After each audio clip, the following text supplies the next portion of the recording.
नमस्कार दोस्तों, कैसे हो आप सब लोग। मैं जेपाल यादव आज आपका एक बार फिर से स्वागत करता हूं मेरे ऑनलाइन यूट्यूब प्लेटफॉर्म पर, जिसका नाम है इनसाइक्लोपीडिया ऑफ स्टडी। जैसा कि कल की क्लास में हमने नेशनल पार्क्स की इंट्रोडक्शन के बारे में पढ़ा था, मैंने आपको बताया था कि भारत का सबसे बड़ा सबसे छोटा नेशनल पार्क कौन सा है, टाइगर रिजर्व क्या है, प्रोजेक्ट टाइगर की शुरुआत कब हुई और इन सब से रिलेटेड। आगे आज से हम और स्टेट वाइज नेशनल पार्क्स की शुरुआत करते हैं। और जहाँ तक राज्य दर राज्य नेशनल पार्क्स की हम बात करते हैं, तो फर्स्ट नंबर पे हम स्टार्ट करेंगे सबसे ऊपर जम्मू एंड कश्मीर से, और दूसरे नंबर पर हम हमारे स्टेट की बात करेंगे, हरियाणा की। तो इस तरीके से धीरे धीरे हम नेशनल पार्क्स को स्टेट वाइज स्टेट कवर करेंगे। अगर मैंने पिछली वीडियोस में भी आपको बताया था, आज मैं आपको फिर बताने जा रहा हूँ। अगर आपको हमारी वीडियो अच्छी लगती है, अगर आपको हमारा कंटेंट अच्छा लगता है, तो प्लीज़ इसे ज़्यादा से ज़्यादा शेयर कीजिएगा और ज़्यादा से ज़्यादा स्टूडेंट से बोल के हमारे चैनल को सब्सक्राइब करिएगा। आपका इस तरीके से किया गया सहयोग हमारे लिए बहुत ही ज़्यादा मायने रखता है, और मैं उम्मीद करता हूँ कि आप इस वीडियो को ज़्यादा से ज़्यादा शेयर करेंगे। तो चलिएगा आज की क्लास को स्टार्ट करते हैं। अगर मैं बात करूँ नेशनल पार्क्स, तो नेशनल पार्क सबसे पहले हम पढ़ेंगे जम्मू कश्मीर और लद्दाख में। जम्मू कश्मीर और लद्दाख भारत के सबसे उत्तरी केंद्र शासित प्रदेशों में से एक है। इससे पहले ये एक अलग राज्य था, लेकिन आज ये एक केंद्र शासित प्रदेश है। तो भारत के सबसे नॉर्थ में जम्मू कश्मीर और लद्दाख के नेशनल पार्क्स की बात करते हैं। तो एक तो बिल्कुल भी कंफ्यूज मत होइएगा, मैंने आपको एक नेशनल पार्क्स के बारे में तो कल ही बताया था, जो कि भारत का सबसे बड़ा नेशनल पार्क्स भी है। आज हम उसको दोबारा से रिपीट करेंगे। सबसे पहले और जो इस नेशनल पार्क का नाम आता है वो है आपका दाची ग्राम नेशनल पार्क। दाची ग्राम नेशनल पार्क है, ये है आपका कहाँ पर, श्रीनगर, जम्मू एंड कश्मीर। अगर मैं बात करूँ दाची ग्राम नेशनल पार्क की, तो आप एक इसका नाम देखिएगा, दाची और ग्राम का मतलब होता है गांव, और दासी का मतलब होता है 10। तो दाची ग्राम का मतलब हो गया 10 विलेजेस, या हिंदी में 10 गांव। 10 गांव ही आपका क्या कहलाता है, दाची ग्राम। बेसिकली जब इस नेशनल पार्क को बनाया गया, तो वहां से 10 गांवों को रिहेबिलिट किया गया था, दूसरी जगह पर वहां से पुनर्स्थापित किया गया था, तब इस नेशनल पार्क को बनाया गया था। इसीलिए इस नेशनल पार्क का नाम रख दिया गया क्या, दाची ग्राम। कहाँ पे है आपका, श्रीनगर में। अच्छा, अगर मैं बात करूं दाचीग्राम नेशनल पार्क की, तो दाचीग्राम नेशनल पार्क में किस चीज का संरक्षण किया गया है, यहाँ पर संरक्षण किया गया है हंगुल। देखिएगा, हंगुल की अगर मैं बात करूं, तो ये एक कश्मीरी स्टैग है। स्टैग का मतलब होता है बारहसिंगा, ये कश्मीरी बारहसिंगा है। और हंगुल इसका साइंटिफिक नेम है, और हंगुल जम्मू एंड कश्मीर का स्टेट एनिमल भी है, राजकीय पशु भी है। तो कश्मीरी स्टैग हंगुल को प्रोटेक्ट किया गया है आपके कौन से नेशनल पार्क में, दाचीग्राम नेशनल पार्क। कहाँ पर एस्टेब्लिश है आपका, श्रीनगर। बहुत ही ज़्यादा इम्पोर्टेंट है, तो आप हमेशा याद रखिएगा इस नेशनल पार्क के बारे में। चलेगा, अगर आप स्क्रीनशॉट लेना चाहें तो ले सकते हैं, फिर मैं आगे चलता हूँ। दाचीग्राम के बाद जो दूसरा सबसे इम्पोर्टेंट नेशनल पार्क है वो है आपका सलीम अली। देखिए, अगर मैं बात करूं तो श्रीनगर में ही सिटी फॉरेस्ट नेशनल पार्क है। सिटी फॉरेस्ट नेशनल पार्क है। City forest national park basically birds, जो माइग्रेटरी बर्ड्स हैं, जो प्रवासी पक्षी हैं, उनके लिए प्रसिद्ध बहुत ही ज़्यादा है। सिटी फॉरेस्ट नेशनल पार्क का रिनेम कर दिया गया है, इसका नाम बदल दिया गया है, और इसका नाम रख दिया गया है सलीम अली नेशनल पार्क। ये नया नाम है सिटी फॉरेस्ट नेशनल पार्क का, जो कि कहाँ पे है, जो कि आपका है श्रीनगर में। देखिएगा, जहाँ तक सलीम अली की बात करता हूँ तो सलीम अली एक बहुत ही फेमस ऑर्निथोलॉजिस्ट रहे हैं। ऑर्निथोलॉजिस्ट का मतलब होता है आपके पक्षी विशेषज्ञ। तो अगर मैं बात करूं इन ऑर्निथोलॉजिस्ट की, सलीम अली की, तो इन्होंने अपनी पूरी की पूरी लाइफ ही पक्षियों के पीछे लगा दी। एक मूवी आई थी रिसेंट में 2.0, जिसमें अक्षय कुमार ने पक्षी राजन का रोल प्ले किया था। अक्षय कुमार का वो कैरेक्टर पूरे का पूरा इन्फ्लुएंस था सलीम अली से। सलीम अली ने भी अपनी लाइफ में बताया है कि किस तरीके से जो आपकी इलेक्ट्रिक वायर्स है या जो आपके मोबाइल टावर से रेडिएशंस निकलते हैं, उससे आने वाले समय में पक्षियों को बहुत ही ज़्यादा खतरा है। और ऐसा ही दिखाया गया है आपकी मूवी 2.0 में। तो जो 2.0 या 2.0 जो मूवी है, उसमें पक्षी राजन का जो रोल है, वो कैरेक्टर है, वो सलीम अली से ही इंस्पायर हुआ है। और सलीम अली को याद रखिएगा बर्ड मैन ऑफ इंडिया, इन्हें बर्ड मैन ऑफ इंडिया के नाम से भी जाना जाता है, सलीम अली। और एक चीज़ में आप बिल्कुल कंफ्यूज और भी मत होइएगा, कई जगह पे आपको लिखा आ जाएगा Salim Ali, Salim Ali wild life sanctuary, Salim Ali वन्य जीव अभ्यारण्य। तो ये दोनों अलग है। ये सलीम अली नेशनल पार्क तो आपका श्रीनगर जम्मू और कश्मीर में है, और Salim Ali wild life sanctuary आपके कहाँ पे है, गोवा। तो जब हम गोवा में पढ़ेंगे तब हम सलीम अली पक्षी अभ्यारण्य के बारे में पढ़ेंगे। अब हम यहाँ पे बात कर रहे हैं खाली सलीम अली नेशनल पार्क की। माइग्रेटरी बर्ड्स के लिए ये नेशनल पार्क फेमस बहुत ही ज़्यादा रहा है। चलिए आगे चलते हैं। अगर मैं बात करूं श्रीनगर, तो श्रीनगर से लगता हुआ एक और डिस्ट्रिक्ट है आपका जम्मू कश्मीर का, और उस डिस्ट्रिक्ट का नाम है किश्तवाड़। याद रखिएगा, इस डिस्ट्रिक्ट का नाम क्या है, किश्तवाड़। किश्तवाड़, और किश्तवाड़ के नाम से ही एक बहुत ही फेमस नेशनल पार्क है, जिस नेशनल पार्क का ही नाम क्या है, Kishtwar national park. Kishtwar national park, याद रखिएगा किश्तवाड़ नेशनल पार्क है, ये बिल्कुल एडजासेंट है, एडजासेंट है, ये बिल्कुल जुड़ा हुआ है आपका कौन से नेशनल पार्क से, दाची ग्राम। और मैंने आपको पहले ही बता दिया कि जो दाची ग्राम नेशनल पार्क है वो फेमस है हंगुल के लिए, कश्मीरी स्टैग के लिए।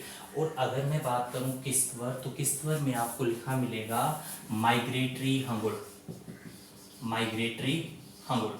माइग्रेटरी हंगुल का मतलब है प्रवासी हंगुल। कुछ हंगुल जो कि रेडियर है, जो कि आपके स्टैग है बारहसिंगा, वो दाचीग्राम नेशनल पार्क से मूव करते करते पहुंच जाते हैं किश्तवाड़ नेशनल पार्क में। तो जो किश्तवाड़ नेशनल पार्क है वो भी प्रवासी हंगुल स्टैग के लिए प्रसिद्ध बहुत ही ज़्यादा है। और दूसरा, हंगुल के साथ साथ यहाँ पर बहुत ही बड़ी मात्रा में क्या मिलते हैं, आपके डियर, मृग बहुत ही ज़्यादा मिलते हैं। तो इसके लिए फेमस आपका किश्तवाड़ नेशनल पार्क कौन सी जगह पे है, किश्तवाड़ डिस्ट्रिक्ट में ही है आपका, कहाँ, जम्मू एंड कश्मीर। चलेगा आगे चलते हैं। इसके अलावा एक और बहुत ही इम्पोर्टेंट नेशनल पार्क है जो कि आपका लेह में स्थित है, जिसके बारे में हमने कल भी पढ़ा था। उस नेशनल पार्क का नाम है Hemis national park. Hemis national park है, ये मैंने आपको कल भी बताया था, कहाँ पे स्थित है, लेह। और लेह आपका कहाँ पे है, लद्दाख, लेह लद्दाख। 4400 स्क्वायर किलोमीटर में फैला हुआ ये भारत का सबसे बड़ा, क्षेत्रफल के हिसाब से भारत का सबसे बड़ा और सबसे हाई एल्टीट्यूड, सबसे अधिक ऊंचाई पर स्थित नेशनल पार्क है आपका कौन सा, हेमिस। याद रखिएगा, क्षेत्रफल के हिसाब से भारत का सबसे बड़ा और इसी के साथ साथ भारत का सबसे अधिक ऊंचा या ऊंचाई पर स्थित नेशनल पार्क आपका कौन सा, हेमिस। हेमिस की खास बात ये भी है कि हेमिस साउथ एशिया, दक्षिण एशिया का सबसे बड़ा नेशनल पार्क है। दक्षिण एशिया का सबसे बड़ा भी नेशनल पार्क है आपका कौन सा, हेमिस। और हेमिस फेमस है किसके लिए, हेमिस फेमस है स्नो लेपर्ड्स के लिए, हिम तेंदुए, हिम तेंदुए। मैंने आपको पहले ही बताया था कि हेमिस नेशनल पार्क वो नेशनल पार्क है जिसमें 10,000 से भी ज़्यादा स्नो लेपर्ड्स हैं, और स्नो लेपर्ड्स की ये संख्या वर्ल्ड के किसी भी एक नेशनल पार्क की सबसे ज़्यादा है। तो आप याद रखिएगा, हिम तेंदुए सबसे अधिक और हेमिस नेशनल पार्क में पाए जाते हैं पूरे विश्व में। ये तेंदुए नॉर्मल लेपर्ड से थोड़े छोटे होते हैं। इनकी जो अपर स्किन होती है वो काफ़ी मोटी होती है ताकि इतनी कम टेम्परेचर में इजीली सरवाइव कर पाए। एक एस्टीमेट के हिसाब से लगभग 10,000 से ज़्यादा लेपर्ड्स पाए जाते हैं, स्नो लेपर्ड्स। कौन से नेशनल पार्क में? हेमिस। चलेगा, आप स्क्रीनशॉट ले सकते हैं, इसके बाद हम आगे चलेंगे। चलेगा, इसके अलावा एक और बहुत ही इम्पोर्टेंट नेशनल पार्क है आपका जम्मू एंड कश्मीर का। देखिएगा, जम्मू और कश्मीर के इस इम्पोर्टेंट नेशनल पार्क का नाम है Kazinag. Kazinag, Kazinag national park. Kazinag national park, Kazinag national park exam में भी आया हुआ था। देखिएगा, ये आपका जम्मू एंड कश्मीर है, और जम्मू और कश्मीर का ये है आपका एलओसी। एलओसी है आपका line of control. Line of control के एक तरफ जो आपका हिस्सा है वो है पाकिस्तान ऑक्यूपाइड कश्मीर, पीओके, जो पाक अधिकृत कश्मीर, जो भारत का वो हिस्सा है जिसके ऊपर पाकिस्तान ने अपना कब्जा किया हुआ है, और एक तरफ है आपका जम्मू एंड कश्मीर। याद रखिएगा, एलओसी लाइन ऑफ कंट्रोल वो लाइन है जो पीओके को जम्मू कश्मीर से अलग करती है। तो अगर मैं बात करूं तो जो काजीनाग नेशनल पार्क है ये एलओसी पर बनाया गया है, और एलओसी पे आपकी कौन सी डिस्ट्रिक्ट में है? ये बारामूला।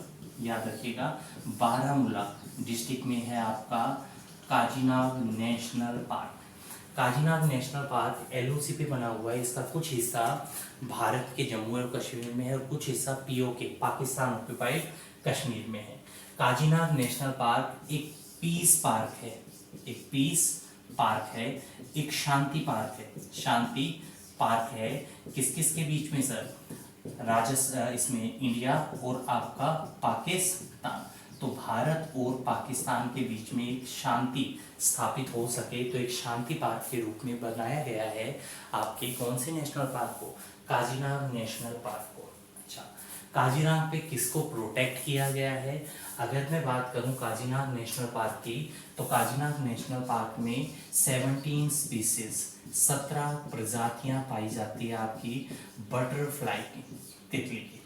और इसी के साथ साथ सबसे इम्पोर्टेंट जो आपका काजीनाग नेशनल पार्क में प्रोटेक्ट किया गया है वो है आपका मारखोर। याद रखिएगा, मारखोर। मारखोर है ये एक तरीके से जंगली भेड़ जैसा होता है। इसके सींग काफ़ी शार्प और काफ़ी बड़े होते हैं, और अपनी सींगों की सहायता से ये इजीली अपने शिकार को मार सकता है।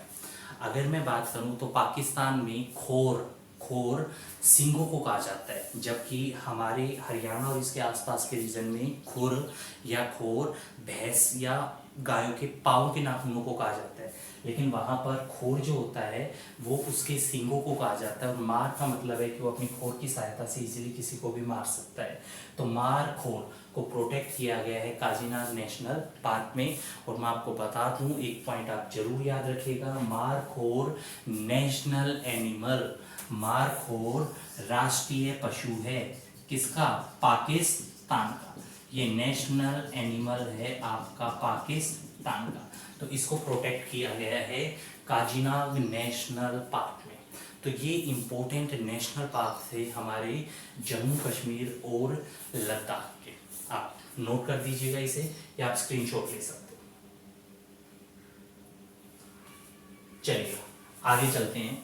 अगर मैं बात करूं जम्मू कश्मीर के बाद, तो जो दूसरा आज हम जिस स्टेट की नेशनल पार्क पढ़ेंगे वो है हमारा हरियाणा।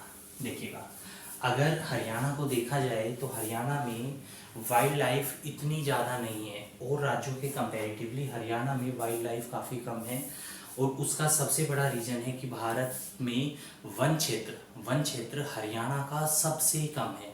हरियाणा के कुल क्षेत्रफल के 2 से 3% हिस्से पर ही वन है, जिसकी वजह से हरियाणा जैसे राज्य में और वाइल्ड लाइफ बहुत ही ज़्यादा कम है। हाँ, अगर आप हरियाणा के उत्तरी भाग में जाओगे यमुनानगर वगैरह में, तो वहाँ पे शिवालिक की पहाड़ियाँ होने की वजह से वहाँ पर वाइल्ड लाइफ मिलती है। अदरवाइज रेस्ट ऑफ हरियाणा में वाइल्ड लाइफ बहुत ही कम है। फिर भी हरियाणा जैसे एक छोटे से राज्य के अंदर 2 नेशनल पार्क हैं। तो हम पढ़ते हैं हरियाणा की national park.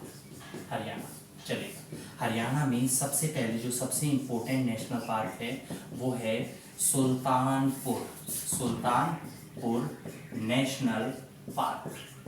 Sultanpur national park देखिएगा, फर्स्ट क्वेश्चन अराइज होता है कि सुल्तानपुर नेशनल पार्क का नाम सुल्तानपुर नेशनल पार्क क्यों रखा गया। सुल्तानपुर नेशनल पार्क का नाम उस समय चौहान वंश के राजा सुल्तान सिंह चौहान के नाम पे रखा गया।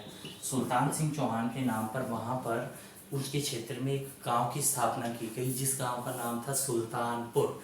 और सुल्तानपुर गांव के पास ही ये आपका नेशनल पार्क है, इसीलिए इस नेशनल पार्क का नाम क्या पड़ गया, सुल्तानपुर नेशनल पार्क। तो सुल्तान सिंह चौहान के नाम पे इसका नाम रखा गया। ये आपका कहाँ पे है, ये है आपका फर्रुखनगर। और फर्रुखनगर आपका कहाँ पे है, गुड़गांव। तो ये नेशनल पार्क आपका फर्रुखनगर गुड़गांव में, फर्रुखनगर। ठीक है। अगर मैं बात करूं सुल्तानपुर नेशनल पार्क की, तो सुल्तानपुर नेशनल पार्क की खोज किसने की। 1970 के दशक में जब भारत में इंदिरा गांधी की सरकार थी, तो इंदिरा गांधी की सरकार के समय और एक ऑर्निथोलॉजिस्ट थे, एक पक्षी विशेषज्ञ थे जिनका नाम था पीटर जैक्सन। तो याद रखिएगा, सुल्तानपुर नेशनल पार्क को डिस्कवर या इसकी खोज किसने की, पीटर जैक्सन ने। कब, 1970s में, 1970 के दशक में उसने खोज की। पीटर जैक्सन द्वारा उस समय भारत की प्रधानमंत्री इंदिरा गांधी को ये सुझाव दिया गया कि क्यों ना इसे एक वाइल्ड लाइफ सेंचुरी के रूप में डेवलप किया जाए। तब पीटर जैक्सन की रिकमेंडेशन पर 1972 में सलीम अली बर्ड सेंचुरी के नाम पर और इस पक्षी अभ्यारण्य की शुरुआत की गई। याद रखिएगा, इसका पुराना नाम सलीम अली बर्ड सेंचुरी था।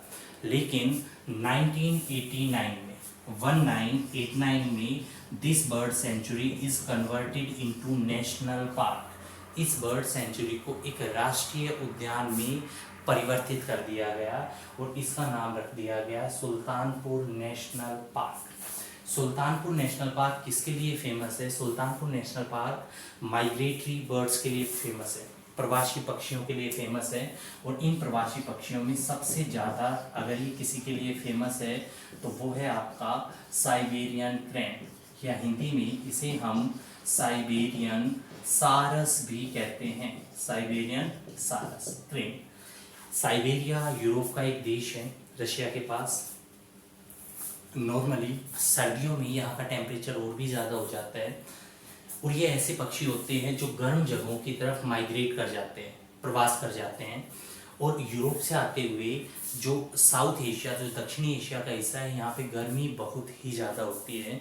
तो नॉर्मली सर्दियों के दिन में और ये पक्षी साइबेरिया से और भारत आ जाते हैं और उन्हीं साइबेरियन सारस के लिए बहुत ही ज़्यादा फेमस है हमारा कौन सा, सुल्तानपुर नेशनल पार्क। 1989 में इसे नेशनल पार्क बनाया गया। आप स्क्रीनशॉट ले सकते हो, फिर हम आगे चलेंगे। चलेगा। इसके साथ हरियाणा में दूसरे नंबर पे जो नेशनल पार्क है, और मैंने आपको पहले ही बताया कि हरियाणा में टोटल ही 2 नेशनल पार्क हैं। हरियाणा में जो सेकंड नेशनल पार्क है उस नेशनल पार्क का नाम है कलेसर नेशनल पार्क। अगर मैं बात करूं कलेसर नेशनल पार्क की, तो कलेसर नेशनल पार्क हरियाणा के उत्तर में यमुनानगर जिले में स्थित है। अगर मैं बात करूं इस नेशनल पार्क की, ये नेशनल पार्क किस चीज़ के लिए फेमस है, तो ये नेशनल पार्क बार्किंग डियर का मतलब होता है भौंकने वाले हिरन, बार्किंग डियर। और इसके साथ साथ रेड फाउल लाल जंगली मुर्गे। ये आम जो मुर्गे होते हैं उनसे थोड़े से साइज में छोटे होते हैं। बेसिकली ये दूर से देखने पे और आपको एक क्रो या कव्वे की तरह दिखाई देंगे, साइज उनसे थोड़ा सा बड़ा होता है। तो इनके लिए बहुत ही ज़्यादा फेमस है आपका कलेसर नेशनल पार्क, जो कि कहाँ पे है आपका यमुना नगर में। ये यमुना नगर का वो हिस्सा है जो शिवालिक पर्वत श्रृंखलाओं में आता है, जिसकी वजह से यहाँ पे ग्रीनरी बहुत ही ज़्यादा है। और ये है आपका कलेसर नेशनल पार्क। ठीक है। अच्छा, एक चीज़ अगर आप यमुनानगर की ही बात करते हैं तो एक चीज़ आप यमुनानगर के बारे में एक और याद रखिएगा। यमुनानगर में एक जगह है बनसंतोर, याद रखिएगा। इस जगह का नाम है बनसंतोर, जो कि आपका कहाँ पे है, यमुनानगर में। बनसंतोर फेमस क्यों है? क्योंकि बनसंतोर यमुनानगर में और हरियाणा के पहले एलिफेंट रिहैब सेंटर या हिंदी में हाथी पुनर्वास